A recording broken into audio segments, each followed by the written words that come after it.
بسم اللہ الرحمن الرحیم۔ نماز کی سنتوں کو ہم مفصل بیان کر رہے تھے۔ 31ویں نمبر پر نماز کی سنن میں سے سنت یہ بھی ہے کہ فرض نماز کی پہلی 2 رکعتوں کے بعد باقی ہر رکعت میں سورہ فاتحہ پڑھنا، یعنی فرض کی جو پہلی 2 رکعتیں ہیں اس میں سورہ فاتحہ بھی پڑھیں گے اور ساتھ ساتھ سورت پہ پڑھیں گے، لیکن ان کے علاوہ جتنی بھی رکعتیں ہیں فرض کی ان میں کیا کر لیں گے، سورۃ الفاتحہ لازمی پڑھیں گے، یہ سنت ہے، ٹھیک ہے نا۔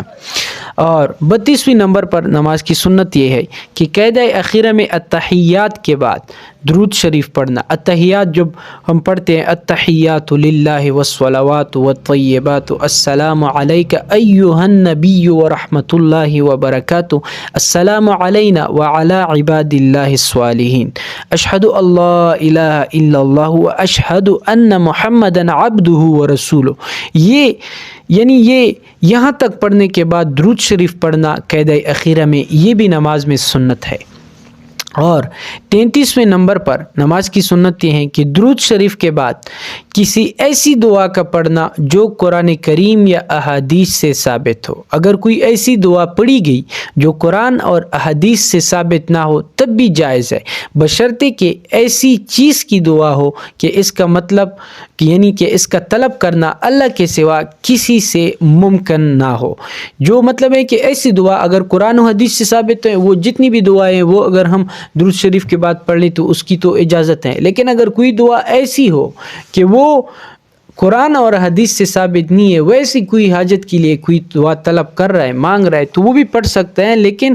دعا ایسی ہو اور اس میں جس چیز کا طلب کرنا ہے وہ بھی ایسا ہو کہ وہ غیر اللہ سے مانگنا نہ ہو بلکہ اللہ سے ہو، اور اللہ سے مانگنا ہو تو وہ بھی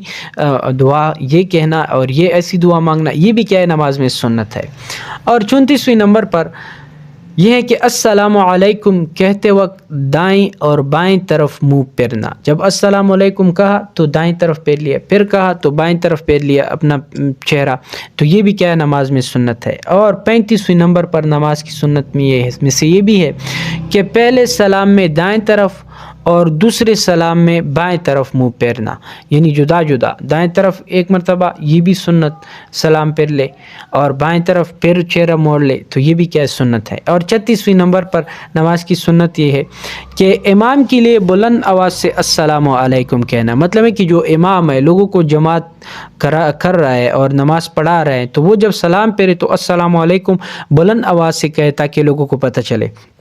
اور 37ویں نمبر پر نماز کی سنتوں میں سے یہ بھی ہے کہ دوسرے سلام کی آواز پہلے سلام کی آواز کی نسبت سے پست ہونا، مطلب یہ ہے کہ جو پہلی سلام میں امام کہے کہ السلام علیکم ورحمۃ اللہ وبرکاتہ، ٹھیک ہے، السلام علیکم کہے، تو اسی طرح دوسرے سلام جب کہے تو وہ جو پہلی سلام کا کہنا تھا وہ اونچی آواز سے اور جو دوسری آواز ہے وہ بنسبت تھوڑی کم ہو، تو یہ بھی کیا ہے، نماز میں سنت ہے۔ اللہ رب العزت عمل کرنے کی توفیق عطا فرمائے۔